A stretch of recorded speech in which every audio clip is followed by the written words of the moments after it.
All right. Um, so I'm very pleased to introduce for this afternoon's keynote, Kavita Krishnan.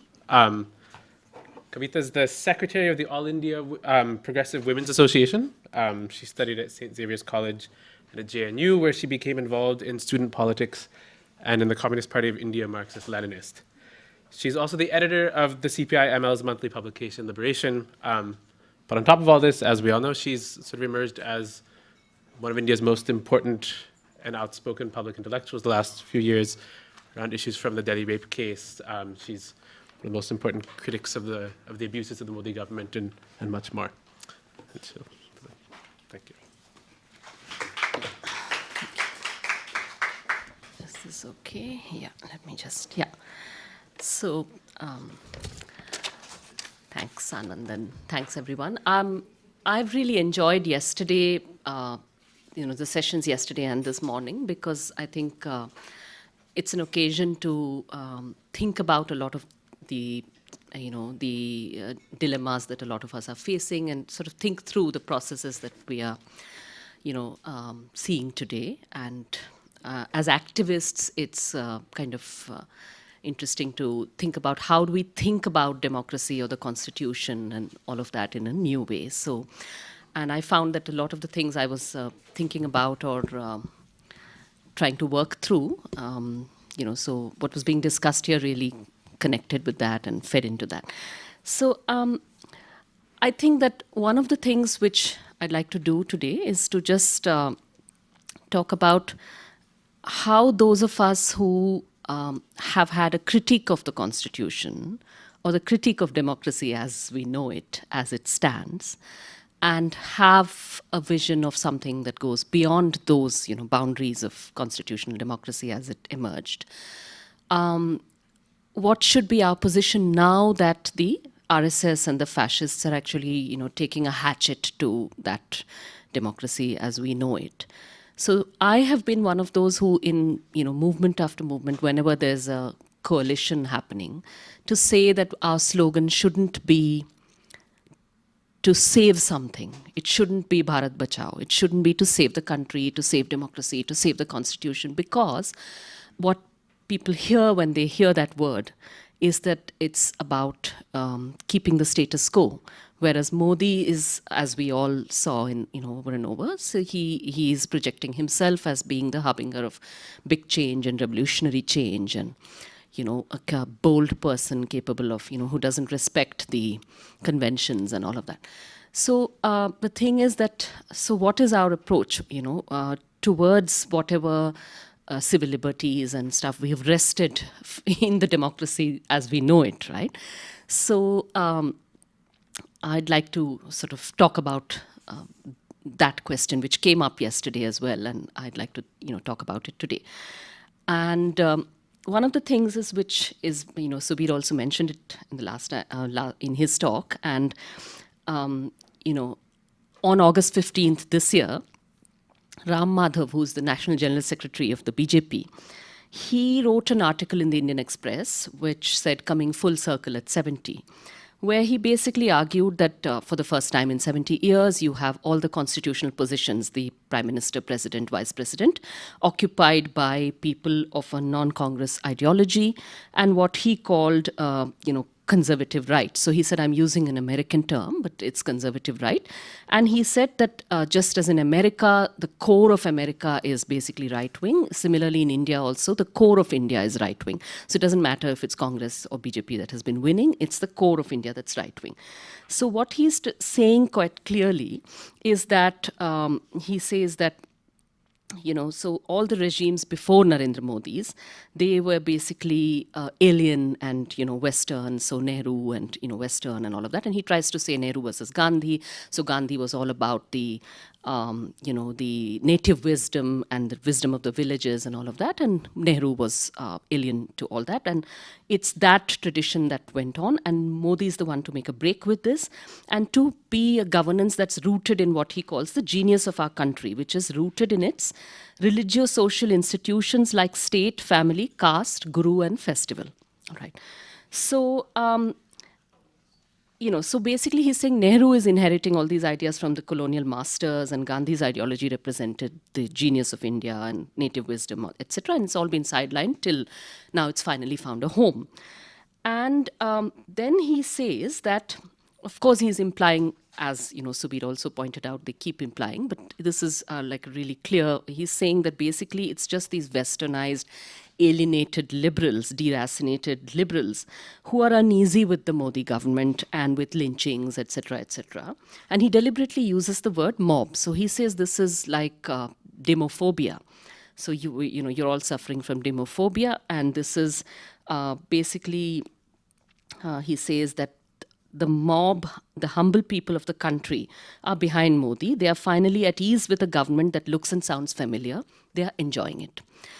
And I find that, while these people are saying this, while the RSS is saying this, there's also often a tendency to sort of lecture people on the left and in the movements and so on, to say, you all don't speak the language of the people, and that, so there's something, you haven't understood religion, you haven't understood caste, you haven't understood something. There's something, and this man is actually, he has understood it. And so I completely reject this, and I feel we have to reject this this thing, whether it's coming from the RSS or from any other quarter, because I feel that this is their narrative has to be you have to unpack their narrative, but you also have to I think claim some narrative for ourselves and try and understand what it is that all of us have, those of us in movements have been doing all along. What is our relationship with democracy, with the constitution? What is, what's our relationship?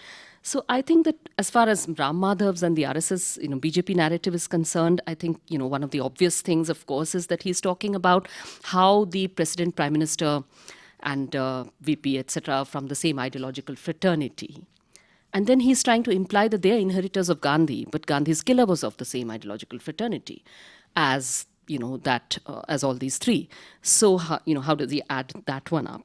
And of course, it's very interesting that in this Genius of India package that he gives us, it's religious social institutions like state, family, caste, guru, and festival. So what's all this? Because that means that by saying these are rooted in, so any tradition, even in India, that has actually questioned the state, or of questioning the state, of questioning the patriarchal family, or wanting to democratize it or transform it, or to challenge caste hierarchies, or to seek to annihilate caste, or to question the political patronage that the gurus, of the gurus enjoy, that makes them, that allows them to, that underpins their vast sort of empires, commercial empires, many of them. Any of these things, so, or the attempt to use festivals to, create communal divides and all of that. So any attempt to question any of this can be marked as being alien to India's core values and anti-Indian and all of that. And Indian is basically the lowest common denominator, so the worst and most regressive possible embodiments of all these things. And it's very interesting that he's including caste, in this package, because and it's significant, because I find that I don't think it's a coincidence that I'm finding that a lot of BJP ideologues who are speaking on platforms, not only in India, so when they're writing in an English daily, when there is Professor Makarand Paranjpai speaking in London, all right, or these are places where they are they are deliberately trying to rehabilitate the idea of caste as culture. So it's very, very clearly happening. So he's, basically trying to say that, so there's a sort of, let's not be ashamed of it. Caste is our culture. So caste is perfectly all right kind of thing happening there. And an attempt, of course, to claim caste is culture, and majoritarianism is also, Indian culture. And majoritarianism is always, so the majority is with all these, regressive ideas as the RSS defines it, right? So it's quite openly sort of, it's said with enjoyment. So Makarand Paranjpai, in a talk in London, said, in fact, when somebody asked him that he fulminated against identity politics all the time. So somebody asked him, what about what about Hindu identity politics or white identity politics? So he said, he was quite pleased at that. He said that, well, for the first time after Hitler, after Nazi Germany, you're having, a successful, dominant ideology, identity politics of, majoritarian identity politics. So he was, so nobody else used the Nazi word. He used it himself. And he said, so it was, so I think that it's quite deliberate that they're trying to do this. And so, their attitude towards the constitution. I mean, yes, we discussed yesterday that, of course, even right there within the Constituent Assembly, there were people who would be of broadly the same ideological fraternity as these guys. So they were, trying to shape what kind of shape the constitution gets. But the RSS organizer had said something pretty similar to what Ram Madhav is saying now about, what the constitution itself and whatever values it was claiming to represent. So any kind of, democratic values and all of that. So the organizer on November 30th, 1949 had complained that the Indian constitution doesn't reflect the values of the Manusmriti. So they said that the worst about the new constitution of Bharat is that there is nothing Bharatiya about it. And then they're saying that, they're just begging and borrowing from all these various countries, British, American, Canadian, etc. And then he says that to this day, Manu's laws as enunciated in the Manusmriti excite the admiration of the world and elicit spontaneous obedience and conformity. But to our constitutional pundits, that means nothing, right? So I feel that, we all, I think, whether it's the RSS, or whether it's Ambedkar, or whether it's movements in India, various movements of various ideological,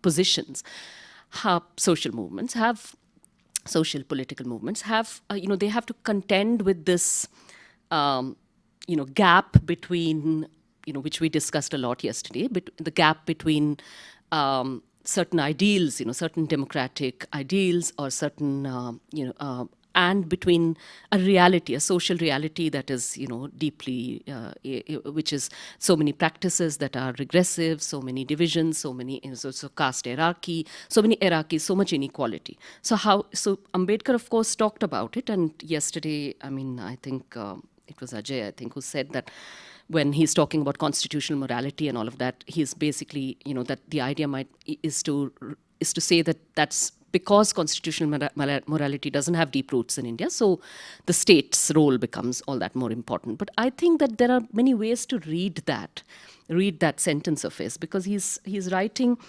constitutional morality is not a natural sentiment, and we must realize that our people have yet to learn it. Democracy in India is only a top dressing on an Indian soil, which is essentially undemocratic. So one way, of course, to look at this is to say that, yes, then the role is it's pedagogic. You have to teach people how to be, and that goes against their grain. It goes against their normal being.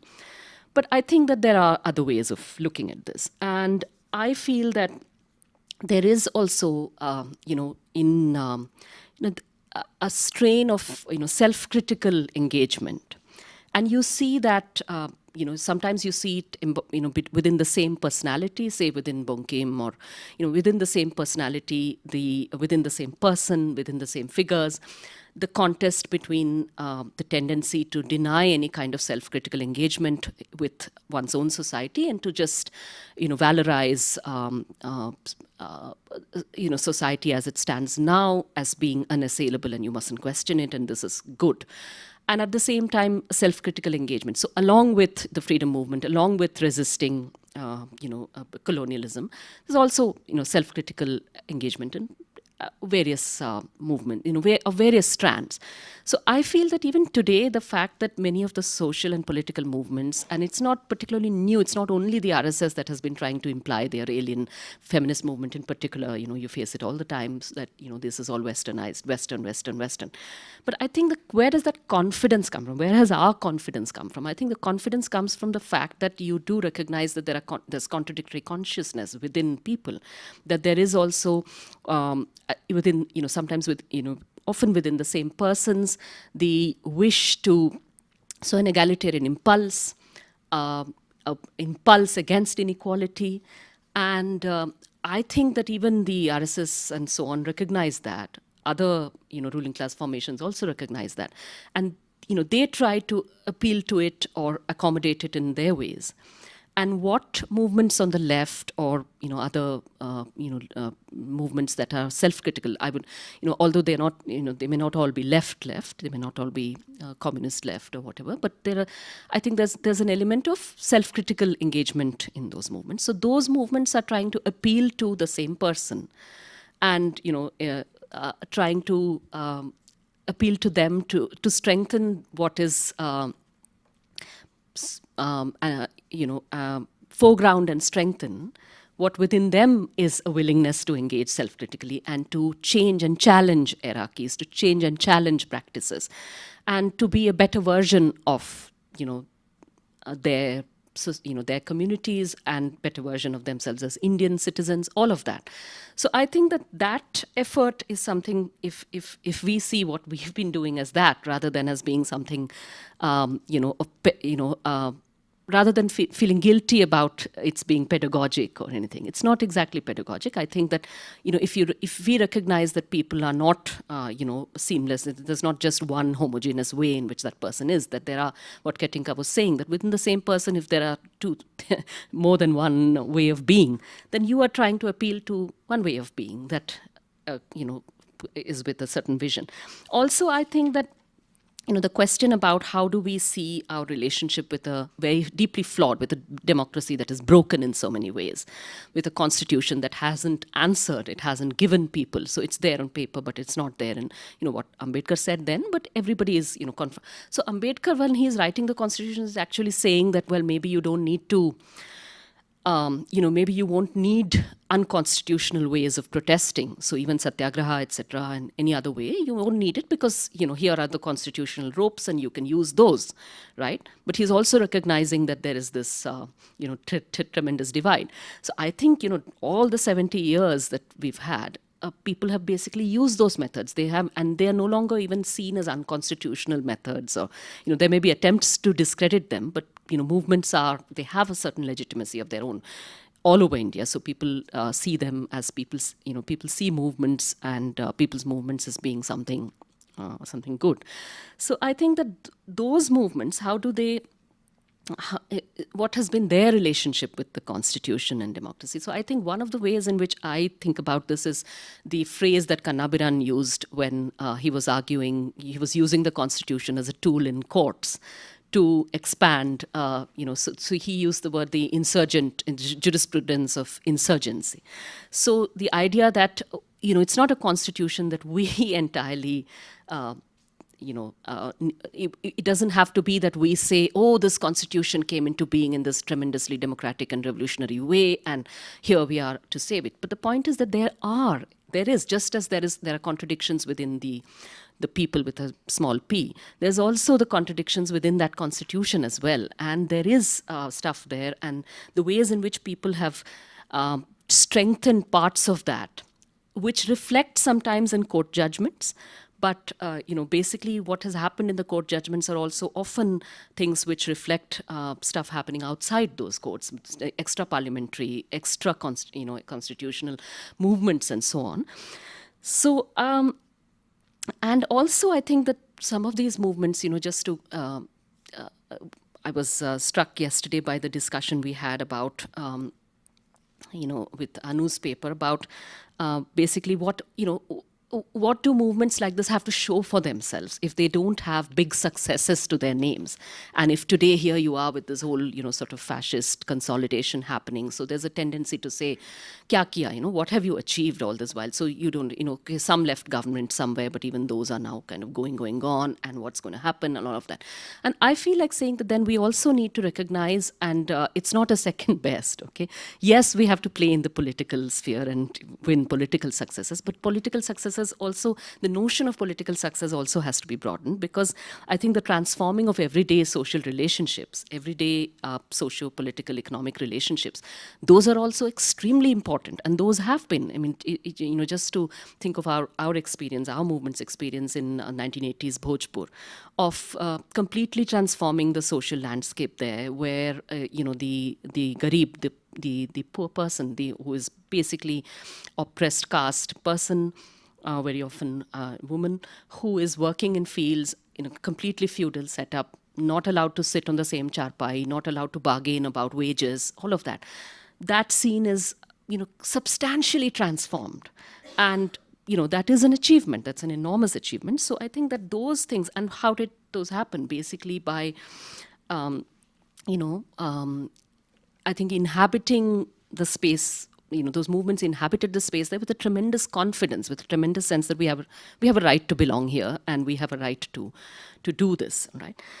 So I think that in doing that, we are not just, it's not an assumption that the poor and the subaltern are more likely to be leftist or anything like that, but it's just appealing to their capacities for being self-critical, their capacities for willing to interrogate, hierarchies and all of that. So, and I feel that the RSS also, while it seems as though, and to a large extent, I mean, yes, things are easier for them because the common sense that they are able to appeal to is so much stronger. So, of course, the common sense that justifies these hierarchies and justifies all kinds of divisions is stronger and has grown stronger. So, I'll talk about that briefly, about what has made this communal or anti-democratic common sense stronger in the last couple of decades. But I think that they also have to, our movements also haunt their language and their discourse. So they are having to contend with what we've been doing as well. So they have to, either directly by just saying you guys are anti-national or whatever, but also in other ways. So I want to, sort of unpack a little bit of that about how they look at inequality and how they are, they're quite aware of movements challenging inequality and how they do that, how they respond to that. So, of course, I just wanted to briefly say that, of course, right at the beginning also, Alf talked about the, tremendous inequality that, so I think maybe you were referring to the Piketty and Channel paper, of course, which talks about that. So I won't reproduce that here.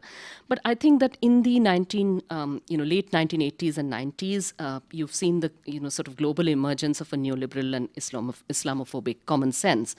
And in India also you see that happening. So you see Indira Gandhi's third term, where she's laid the foundation of liberalization in the guise of IMF conditionalities, and Rajiv Gandhi's tenure takes that forward.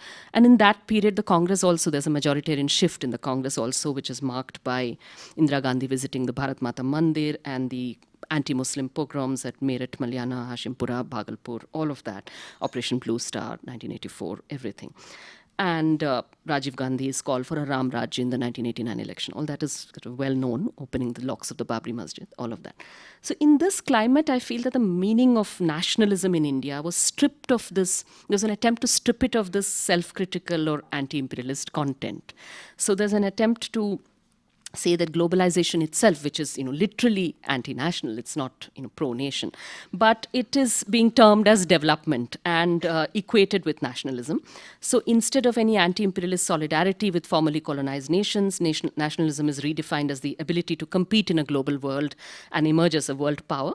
And imperialist domination is accepted as inevitable. So basically, national self-respect is redefined not as self-sufficiency or even sovereignty, but as proximity to imperialist power. And so your strength is to be weighed not so much against, formerly colonial nations or colonizing nations or against imperialism, but your strength is against the insurgent movements within your borders. So all of that is there. And welfare policies are termed as appeasement of the poor, and pro-corporate policies are being termed as national interest. And any criticism of imperialism dictated shifts in foreign policies, such as protests against Bush's visit to India or opposition to India's U-turn on Iran at the IAEA, or even growing coziness with Israel. All of that is described as inspired by Muslim appeasement. So that kind of thing was happening. And of course, the US-led war on terror and the international sort of marriage of imperialism and Islamophobia post 9/11, all that strengthens communal politics in India, and the tendency to associate nationalism with fake encounters and arrests of Muslim terror accused, or aggressive rhetoric against Pakistan, etc., or against illegal immigrants. All these things become stronger in that period, and they receive very little challenge from non-BJP parties as well. In fact, the opposite. So I think that So, and then these growing inequalities that Alf mentioned yesterday briefly, so right at the beginning. So the fact that this is the exact same period, the 1980s, when the Piketty Channel paper actually says the top 1% income share is at its highest level since the creation of the income tax during the British Raj in 1922. So basically, so the period just before the 80s is when the middle incomes, the 40% income group, so that their share grows faster than average. But the trend reverted in the mid 1980s with the development of pro-business policies. So this is the backdrop in which Modi has eventually found success, and BJP has found success, So packaging himself as a force of apocalyptic change, offering achhe din and willing to do big ticket things like demonetization, etc. So I won't, sort of belabor the point about how, what a genius of an idea that was, because I think politics is a flowing, it's something that's changing and flowing. So yes, he won political success with demonetization then, but now that some of, many of those claims are unraveling, and much of the promises, see, a lot of people thought that money which will be destroyed is actually going to mean that the state will have that much more money to play with, which will result in, for instance, people actually thought, we'll get homes, so homes for the poor. So homes for the poor, a lot of people thought we will actually get a home at the end of this. Now, none of that is really happening. There's, so I think that the point is that politics is also for other people to intervene and do things there. So, one can challenge what he's doing, but we need to know what he's doing. So I think the fact that he presented himself as being somebody, he played the politics of class. So quite openly in demonetization, saying this is the battle of the poor against the rich. In fact, Uma Bharti went to the extent of saying that this is Marxism. Marxists should all support this because this is Marxism, because what he's doing is Marxism. It's the battle of the poor against the rich. So all of that. So, if he's doing that, Marxists should be completely unashamed in what they are doing, after all, because it's a battle to actually, to appropriate that space of struggles for the working class and all of that, which he is attempting to do, and which the BJP is attempting to do. And at the same time, I think the idea of a centralized power, so tremendous centralization with Modi and his cronies, all decision making is concentrated there. But at the same time, there's a decentralization of censorship and intimidation and violence. So there's a total outsourcing of that. So in fact, on June 3rd, 2017, the Goa Chief Minister Manohar Parrikar was asked by the BJP spokesperson Sambit Patra in a conversation why the Modi government did not act against anti-nationals. And he replied that the BJP government's biggest achievement was a change in the people's mindset, thanks to which those who are against the nation will be stopped by the people. People will stop them. So, all these intimidations and acts of murder, assassination, lynchings, etc., are all seen as, in their definition, a version of democracy. Democracy at work, that people are doing it. So we don't have to do it. This is not the state that's doing it. This is people who are doing it. And Manini Chatterjee, a journalist, pointed out that Parrikar's remark confirmed Arundhati Roy's observation on the same day, which was published on the same day in the same paper, Indian Express, that there are two ways of curbing speech. One, as we know, is legally, formally, and the other is outsourcing the violence to the mob and creating a climate in which people start censoring themselves. So, in fact, Parrikar was basically saying the same thing, but saying it, boasting about his government's ability to do that. And it's probably, this is the difference between just authoritarianism of the emergency stripe and this kind of fascism is the ability to outsource this violence and censorship to mobs and to so appealing to the worst in people, appealing to the worst possible way in which you can respond to inequality and to your sufferings is the way in which these guys work. So that's one thing. And then the other thing is that, it's, as you all probably know, when Vice President Hamid Ansari was about to retire, and he mentioned in a speech, he talked about the enhanced apprehensions of insecurity among Dalits and Muslims and Christians and so on, then Modi couldn't resist sort of administering a taunt in his farewell speech to Hamid Ansari, saying that you are now liberated from constitutional obligations and you're now free to follow your core ideology. All right. So, of course, he was implying that Ansari, as a Muslim, followed a core ideology that's opposed to India's core values. And so, you are now free to do your Muslim thing. So, I think that that's an occasion for us to sort of unpack and look more closely at the core ideology espoused by Modi and the RSS, and how that is actually forced to respond to. How are they responding to other existing discourses that have challenged inequality and that have been working to change or transform India or revolutionize India in a different way, right? So I think one of those things is one of the things I want to look at is this particular concept of samajik samrasta, which is social harmony. So Modi actually has these books about social harmony that are available online in English and Hindi and Gujarati, if anybody wants to see them. So one of the central metaphors of this social harmony is that of the family and the home. So that's well known, the ghar, home, and parivar, which the Sangh itself calls itself Sangh Parivar. So the RSS chief, Mohan Bhagwat, describes the RSS as family-ist, not feminist. And so feminist assertions of women's autonomy are painted as Western-inspired disruptions of the harmonious Indian family. And oppressive social practices are all rationalized as having evolved to protect women from rapacious Muslims. And meanwhile, leaders of the Rashtra Sevika Samiti, which is the women's organization affiliated to the RSS, they justifies wife beating as the necessary chastisement of erring wives. So the metaphor of home, ghar, is invoked to describe Hinduism as the original home of Dalits and Muslims, and to prescribe and order them to do ghar vapsi, come back home. And the metaphor for family is used to recast relations between workers and bosses. So the BJP's 2014 election manifesto called for harmonious relations within the industry family. So which effectively meant justifying the erosion and dilution of labor laws.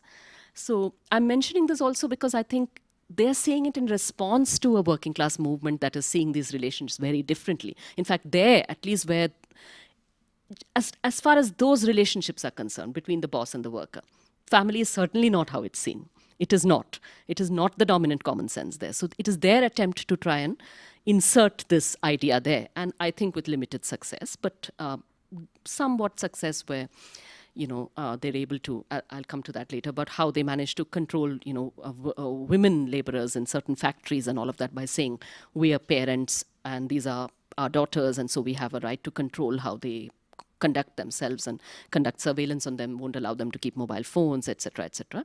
So there, I think, of course, that is not the BJP at work. That is, corporate capital at work, factories, garment factories in Tamil Nadu producing for transnational brands and all of that, which are doing this. So it works well. It connects with what could happen. But I think that in terms of popular understanding or common sense, it's not necessarily the dominant common sense. And the metaphor is the same. The same home metaphor is used to recast India as the global home of the Hindus. So Modi government's draft citizenship amendment bill says that just as Israel, it doesn't say it, but it implies it, that just as Israel has a right to return for every Jew, the Modi government is proposing to amend this Citizenship Act so that there's a right to return of sorts for persecuted Hindus in any neighboring country, anywhere in the world, but especially in India's neighboring countries. So it's, in fact, I call it a Ghar Vapsi bill or a Hindu Rashtra bill by the back door, because it's trying to redefine citizenship. And meanwhile, so persecuted Rohingya Muslims can be branded as terrorists because of their identity, but Hindus will be, told that you can find a home here. You're welcome here. And again, how does this Samajik Samrasta and caste work? So social harmony and caste. So BJP's Bihar leader, and he's a cabinet minister now, Giriraj Singh, had described the late Brahmeshwar Singh. He was the Ranveer Sena chief. When Brahmeshwar died, then he was killed. At that time, Giriraj Singh said that he is a Gandhian thinker and a farmer's leader who had faith in peace and social harmony. This is a person whose organization conducted massacres, mass massacres of Dalits and other oppressed castes, including a whole lot of, most of them women and children. So this is Gandhian thinker who believed in social harmony. And Brahmeshwar Singh himself had said in his last interview to Dan Morrison of the New York Times, violence for the restoration of peace and harmony is not a sin. Ranveer Sena, there are well-documented evidence of the relationships between the RSS, BJP and the Ranveer Sena, as well as upper caste leaders of other parties, of course, but primarily these parties. And social harmony then means social hierarchy. So Dalits and oppressed castes should not break social harmony by challenging these hierarchies and demanding socio-economic political emancipation. If they have converted out of Hinduism, they must do Ghar Wapsi and come back and accept and celebrate the caste hierarchies of the Hindu home. And Modi's book, Samajik Samrasta, offers insights into what he means by this phrase. So his sort of phrase that he uses over and over again there is Samar nahi samrasta. So Samar is war. So not war, but harmony. So no battle there, but harmony. So he claims that Ambedkar sought not to wage war on caste or to make a break with the Hindu religion and Hindutva politics, but to unite Hindu society. So in another hagiographic piece on RSS founder Golwalkar, Modi described Ambedkar as the modern day Manu. So, this is somebody who burnt the Manusmriti and all of that, but he says Ambedkar is modern day Manu. And so in this book, he's also doing something similar. He doesn't mention Manu, but there's other mentions of stuff. Yeah. So he's,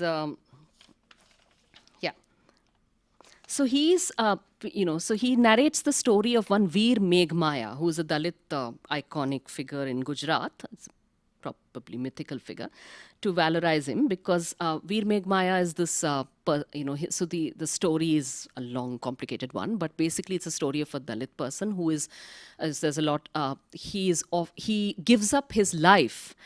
So the Dalits are not allowed access to water, and there's a drought, so everybody is starved, nobody has water. So Veer Meghmaya says, I will kill myself, take my life, and in exchange make sure that the Dalits get water. So that's the story, more or less. But it's also that then the drought is ended and everybody gets water and all of that, right? So what Modi says in his book about Veer Meghmaya, he mentions that even his demands from the government, so there's no government then, but he says even from the king. So even his demands from the government were noteworthy. He demanded the facility of worshipping the Tulsi and the Peepal tree, which means Dalits should be allowed to worship the Tulsi and the Peepal tree.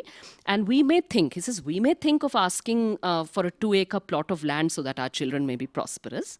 So he says he's very aware that, Dalits are demanding homestead land and so on. So he says, you might be, selfishly thinking of asking for this kind of stuff. But Veer Meghmaya did not raise any demand for his personal or material benefit. In fact, he thought about the happiness of the entire society. It was his thought to integrate the entire Hindu community. So the very thought that my community should not get detached from the cultural mainstream, it's this thought that came to Ambedkar in the 20th century.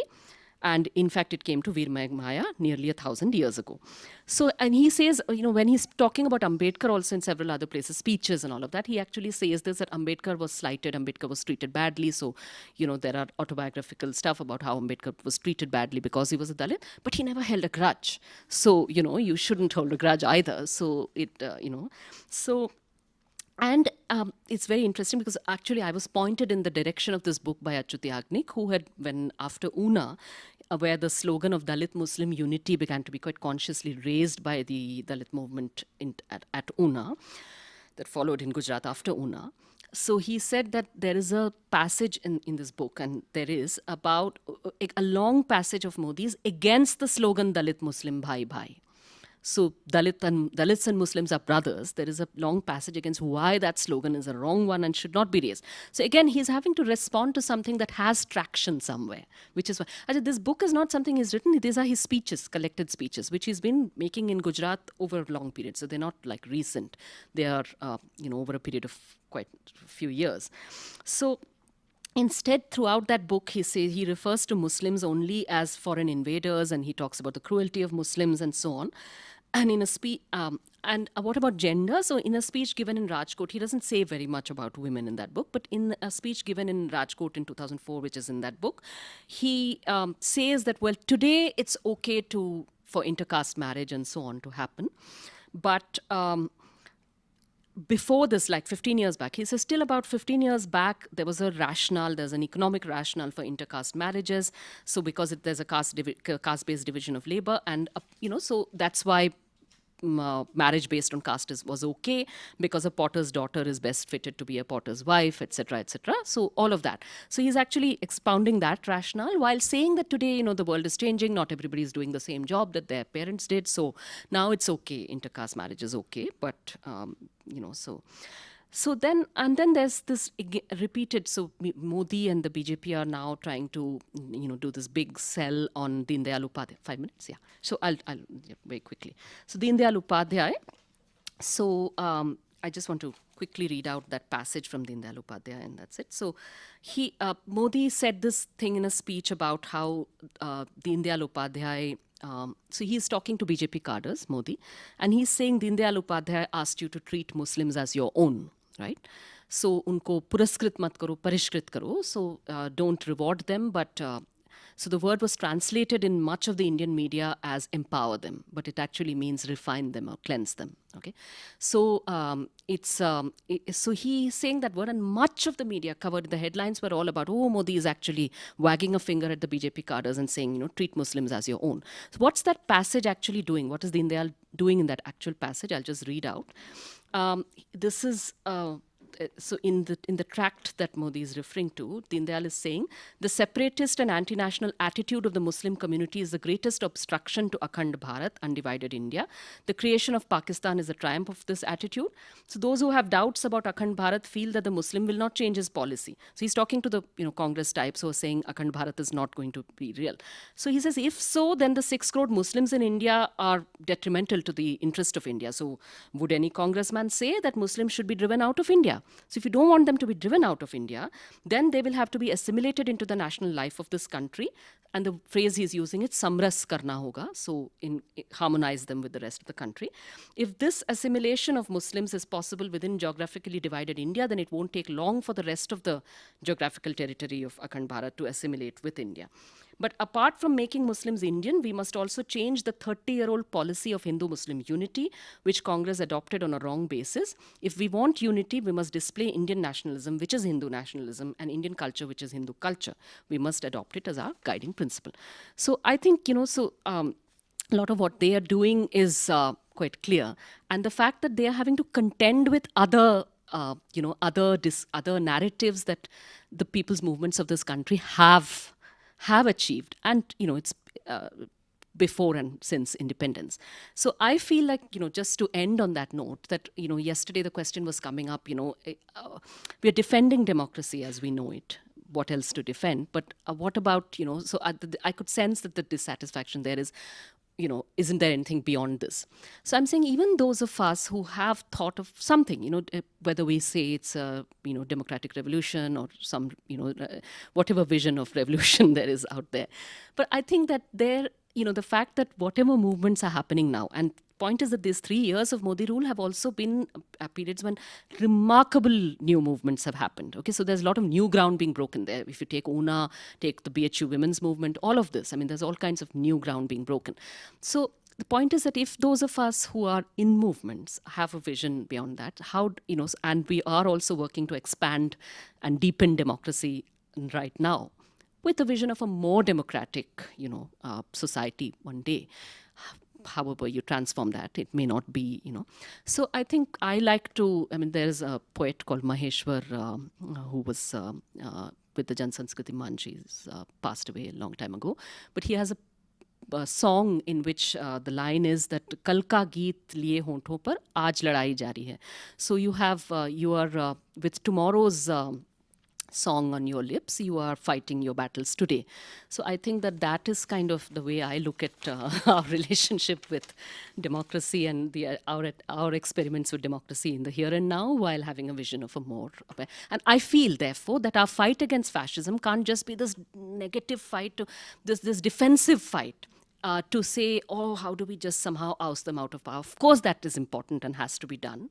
But I think what we are doing in the here and now has to be much more, and has to be informed by that politics then, which is an assertive politics, a confident politics that we belong right here and we can, the self-critical mode of being an Indian citizen is more than possible, and a confidence that can gain popular support, and, so.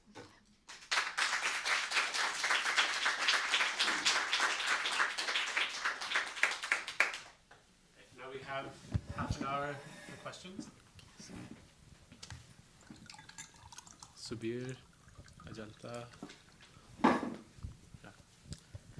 Thanks very much for that. I really appreciated your entire talk, but I just wanted to maybe push you on 2 or 3 things. One, when you said, look, it's even within one person that there are basically multiple people. And in fact, I teach on new social movements and things like that, and that's a very major point that many of the writers make within that, when they had the kind of psychoanalytic turn in that we are possible subjects, and it is all about activating some kind of subjectivity and not some other kind of subjectivity.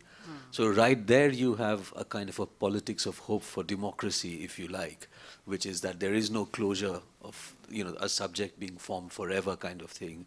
So one thing is, what is it that activates some other kind of subject from, and I think the BHU movement is a very good example of that, in the sense that the ways in which BHU was administered, and in particular with Tripathi statements, before that Yogi's statements about women's energies needing to be controlled and so on, these basically create new kinds of antagonisms which perhaps were papered over in the 2013-14 kind of period. So that's one.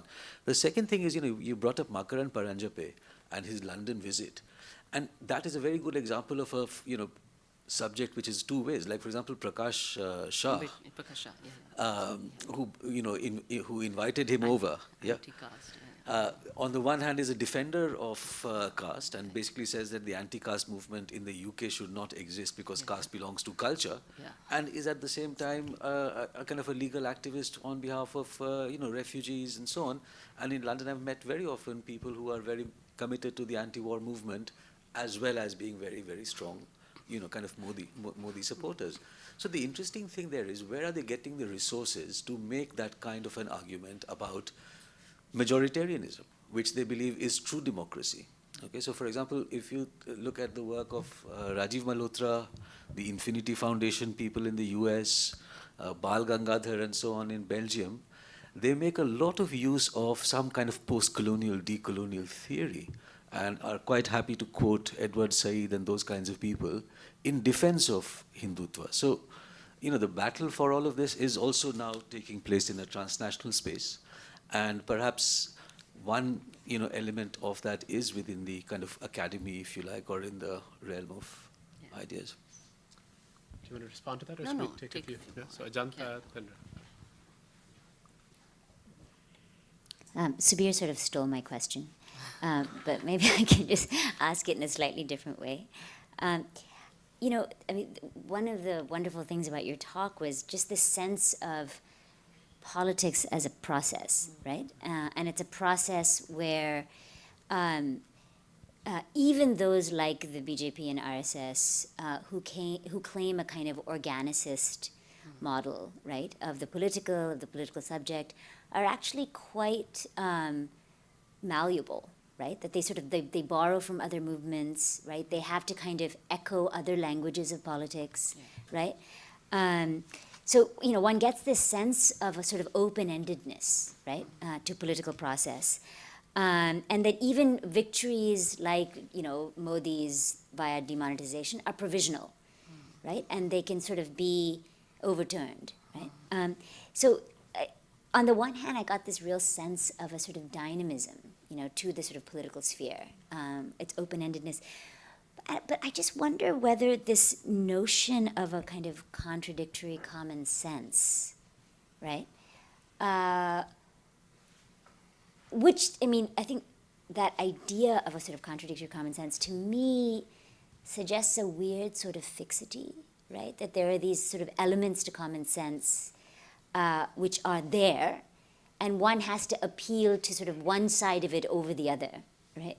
I wonder if, we can think more in terms of common sense itself as sort of remarkably processual, right? It sort of takes me back to Anu's talk from yesterday, right? Where she was talking about this constant need, and this also speaks to your sort of defensiveness, this sort of defensiveness on the part of the left to prove themselves a properly endogenous politics, right? In a way that the Hindu right doesn't have to, right?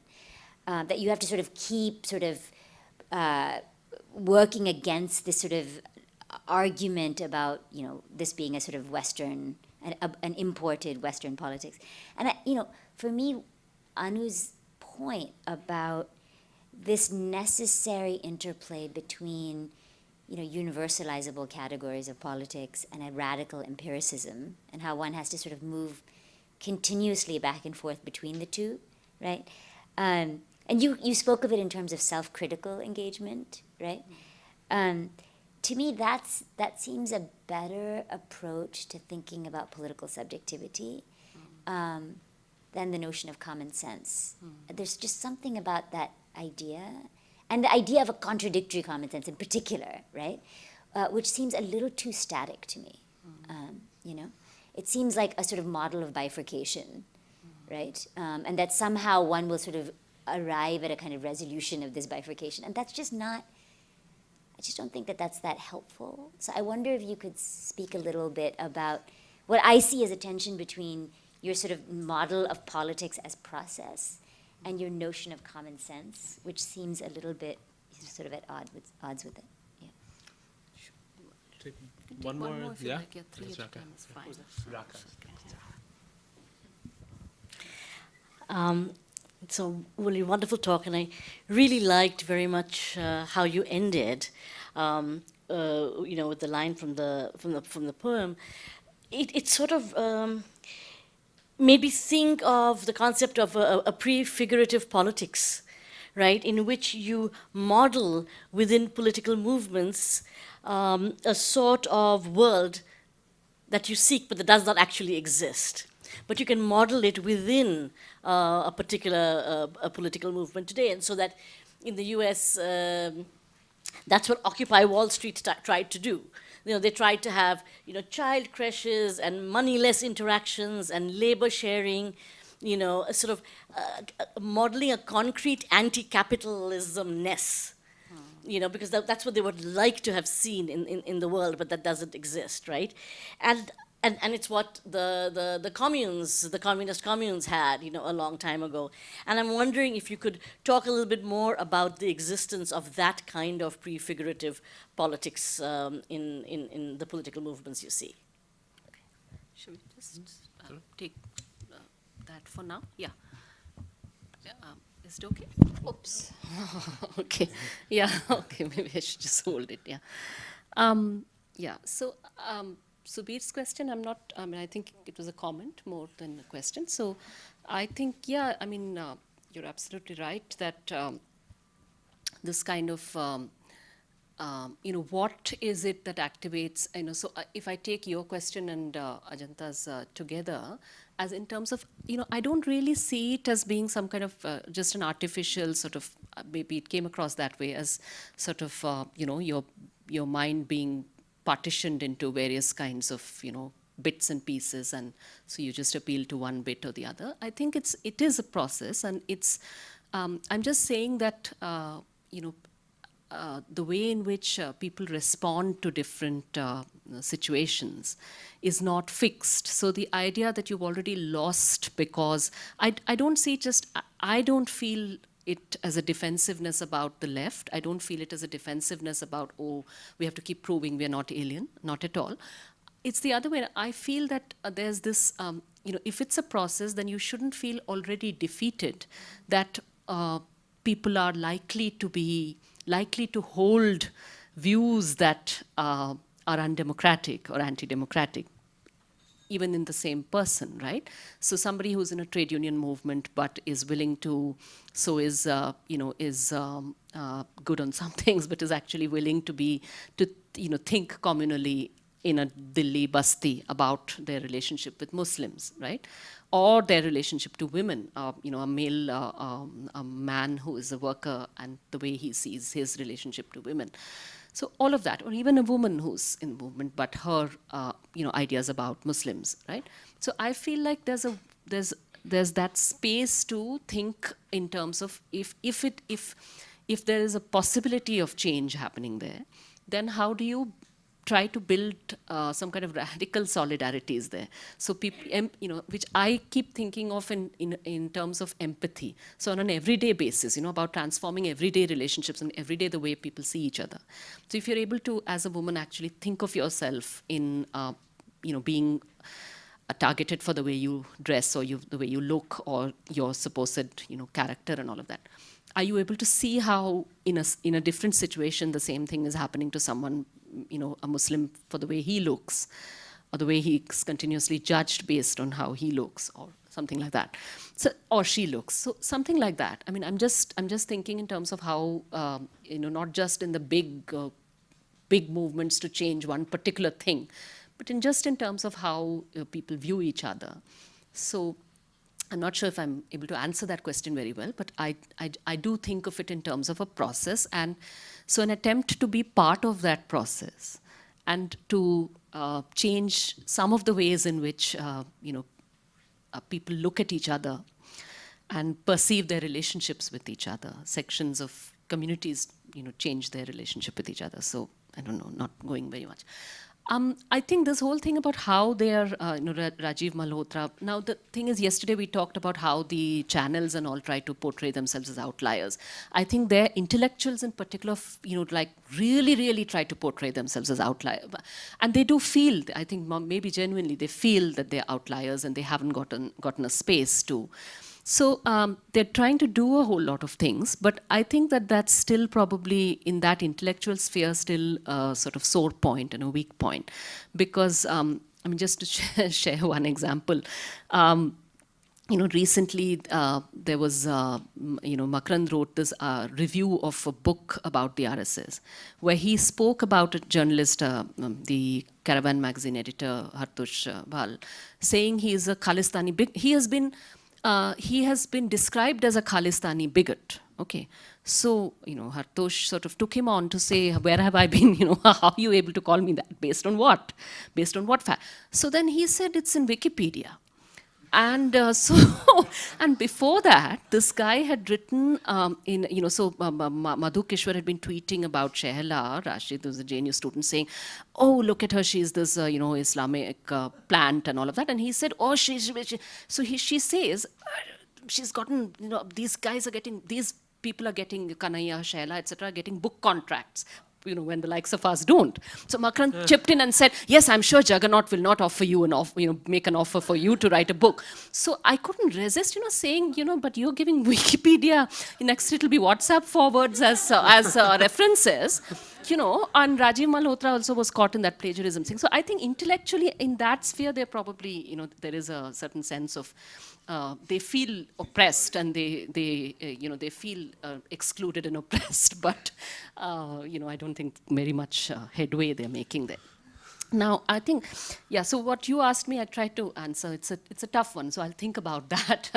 I think, yes, I do. I have always liked the idea of describing these movements as being self-critical and about society. So the feeling that it's okay. It's a way of being, patriotic, if you like it that way. Desh Prem kya hai? What is it to love your country? So if you don't think of it in terms of the big icons and all of that, it's also a way of, loving it enough to want to change it. So not loving it exactly as it stands now, but actually being willing to do things, sacrifice things, or put things at stake in order to actually be willing to change. So it's there in so many. It's there in, so many movements, pre-independence and since. So, yeah, so maybe that is I do take your point. I'll think about that, yeah. So, what was the third one? Who asked me? You did, yeah. So you were asking me about, just remind me. Right. So, I don't know. I haven't had much, I wouldn't say that inside movements it's possible exactly to sort of prefigure something that doesn't exist now.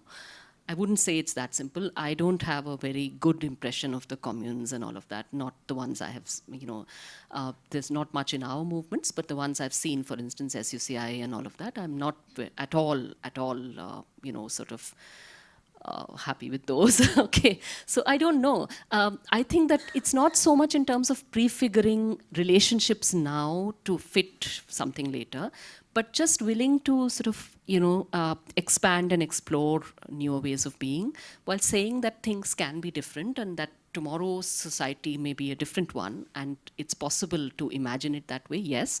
So while those same relationships you might not actually be able to have today, but at least some of the things, I mean, for instance, an annihilation of caste or something, or giving strength to people doing intercaste marriages and all of that. So many social relationships, so many ways in which your society is reimagined. I think those things, yes, and a lot more of that needs to happen. I think it doesn't happen as much as it needs to or should. And possibly, we need to actually pay more attention to that rather than only to the idea of electoral success and all of that. So I feel like these are like things you really need to do much more about. Yeah. I think it's Shandipto and then Katinka.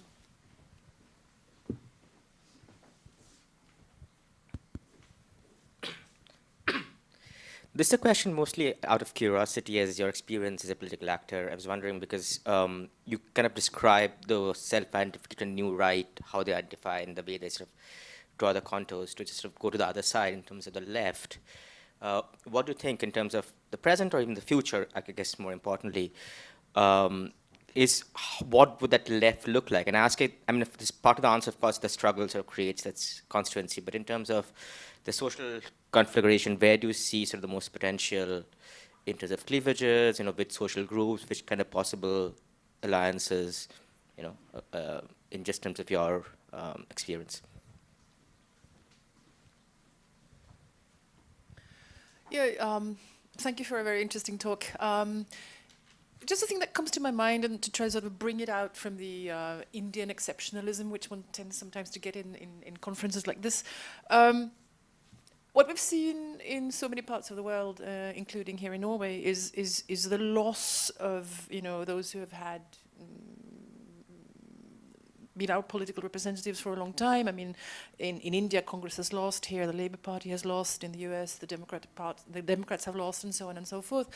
And some people say that it's because they are increasingly running into problems with actually formulating their political visions. They are better at formulating what they are against than what they are for. And to have that selling vision is becoming more and more tricky for them. I was just wondering if that is something that you are thinking about, and how you're dealing with that, and how you're sort of presenting the various things that you are campaigning for and against, and sort of repackaging it and selling it. I mean, how do you work with that? What do people do?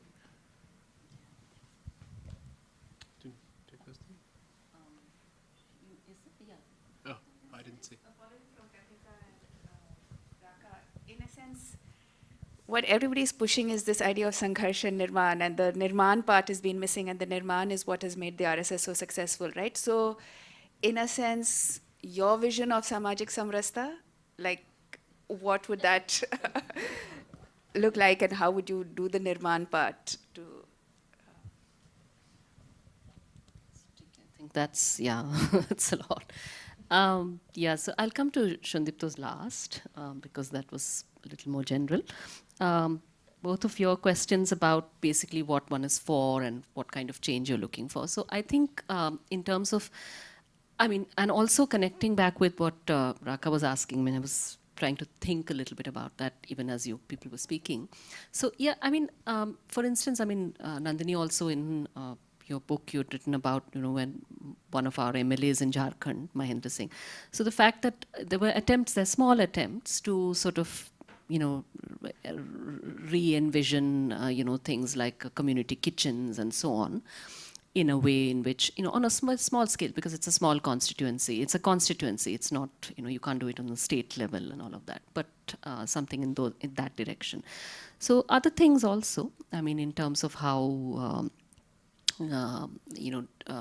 agricultural laboring groups have, struggled for, say a struggle for homestead land.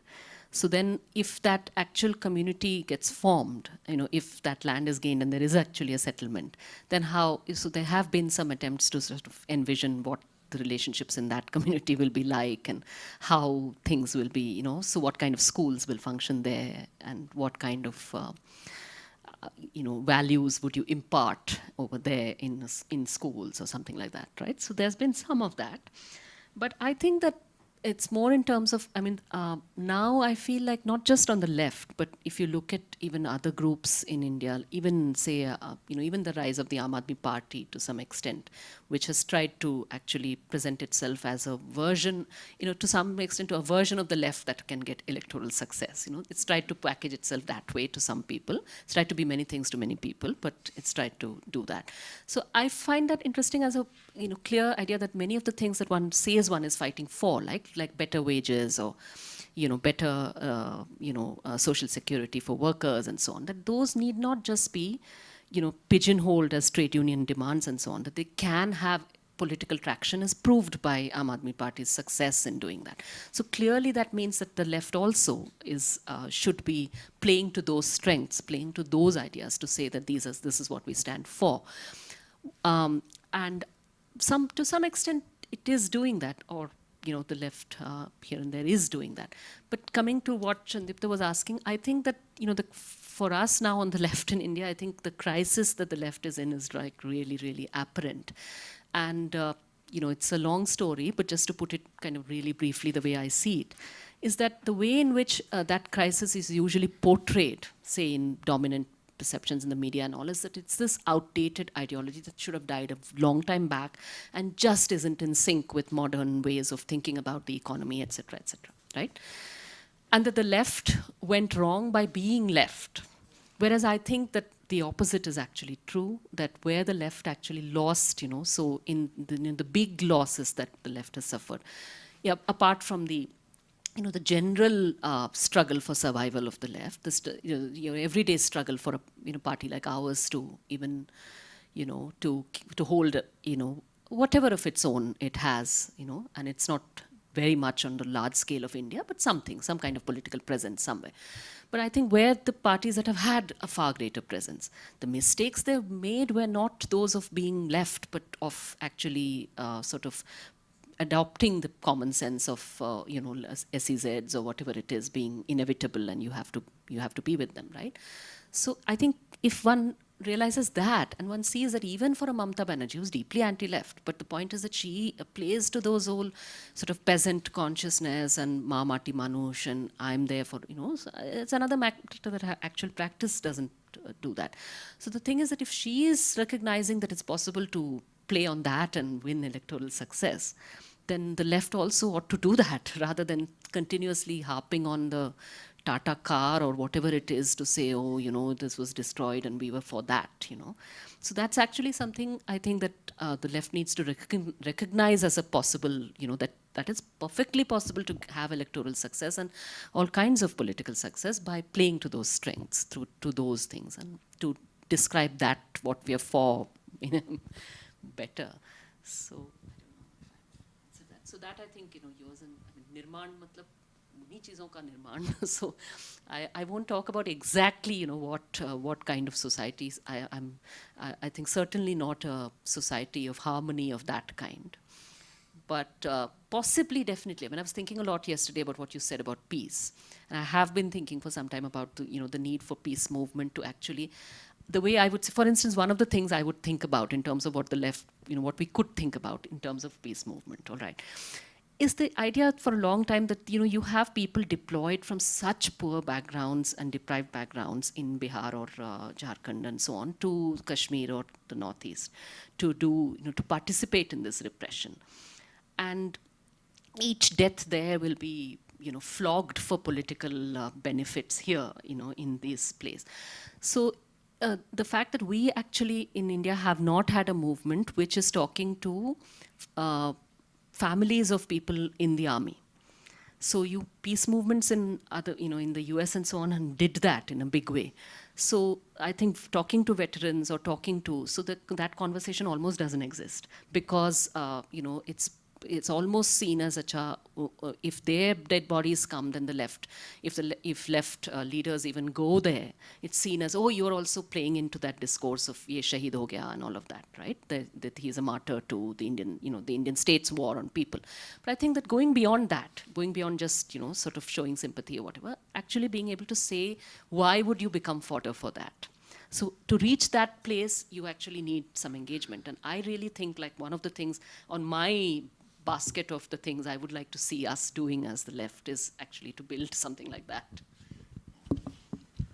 I think we have time for a few more questions. Yeah? 2, 3. Ajay?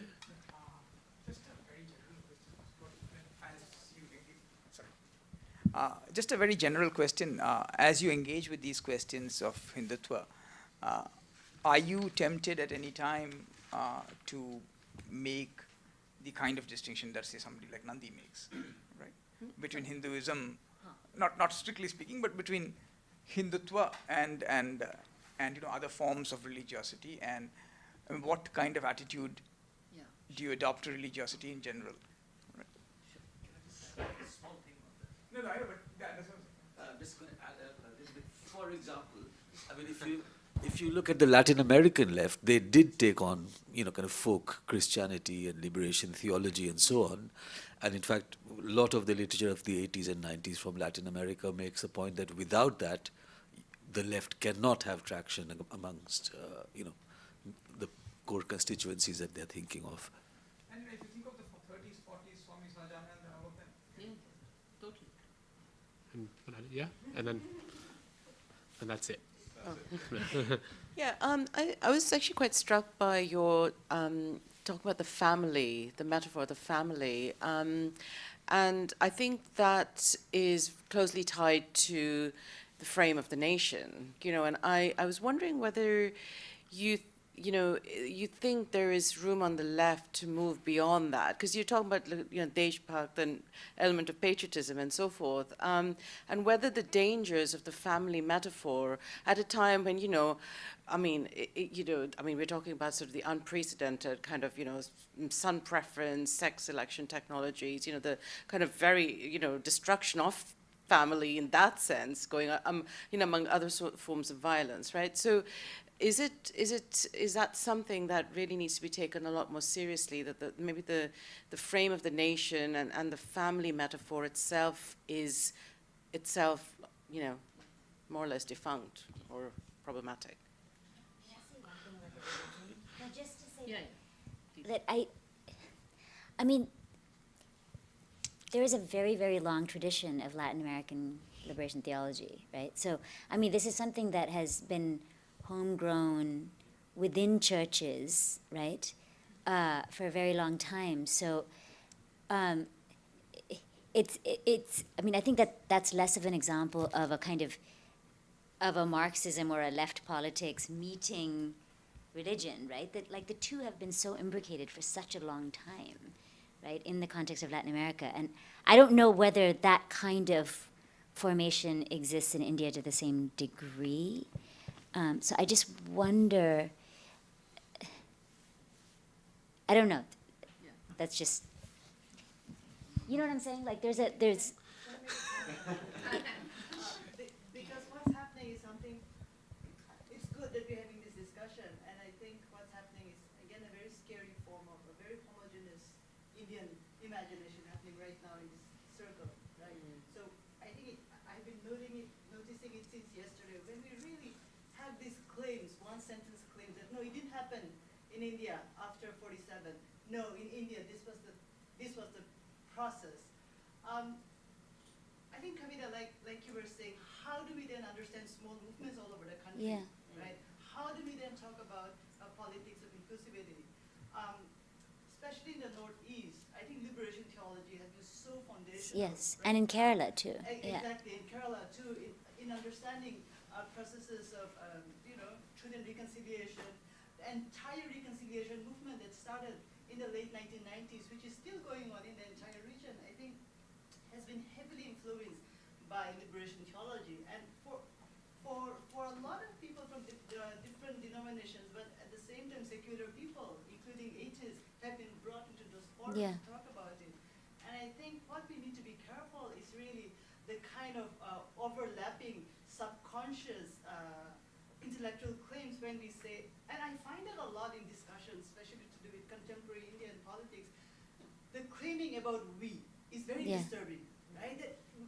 There's an overlapping. We don't even know when we are talking and representing the nation, India, as such, as a really distinct, homogeneous, dominant category in our intellectual political project, or when we say India, the Indian state, where to be located. And I think pretty much from your conversation, what I was trying to take away was the smaller voices. That's really important, right? And how do we see that? And I think maybe one of the important things that we can take away from this discussion in the 70s, really this humbling experience that we still don't know a lot. Yeah, but do you want to respond to? Yeah, do I have like 2 minutes? Yeah. What? Just Yeah, very true. brief. So I'll just be really, really brief as I can. So I think, the discussion is like, there's obviously a lot more to talk about this particular thing. So I'd just say that, yes, absolutely, I have no doubts at all that I make a distinction between Hindutva and Hindus, socio-religious practice. That doesn't mean that there's no critique of Hindu social structures and so on. There is. But I don't think at all, I mean, the kind of people who say when a mob lynching happens, why are you calling it Sanghi violence? Why aren't you saying it's just Hinduism at work? So I don't buy that at all, right? So I think that the left, I think it's a misconception that the left in India has actually just kind of been anti-religion. Okay, there is, I think, a very small rationalist strand that has actually, sort of talked in a rationalist manner about certain practices and, against religion per se and all of that. There are some of them. But I think largely the left has actually, it has tried to steer clear, and I say this about the left in general, okay? So it has tried to steer clear of a politics that uses the religious idiom and all of that. But in society, I mean, if you look at that whole canvas of politics, and the left also, not only in Bengal and all, where it's very well known that, the puja committees and all would have, cadres of the CPM basically organizing it.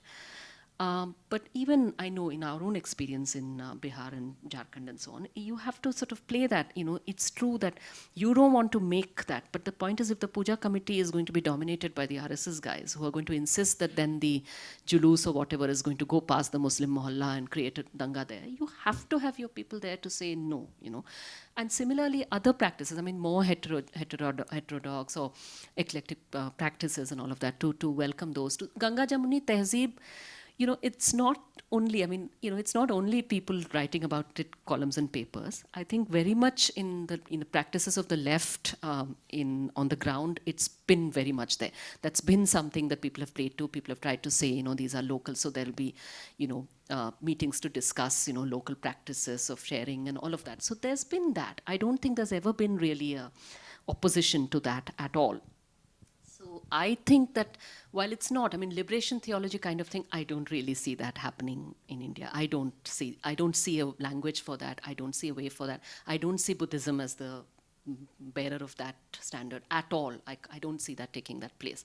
But I do think that in terms of, Ganga Jamuni Tehzeeb type of thing, there's plenty of room and space for that.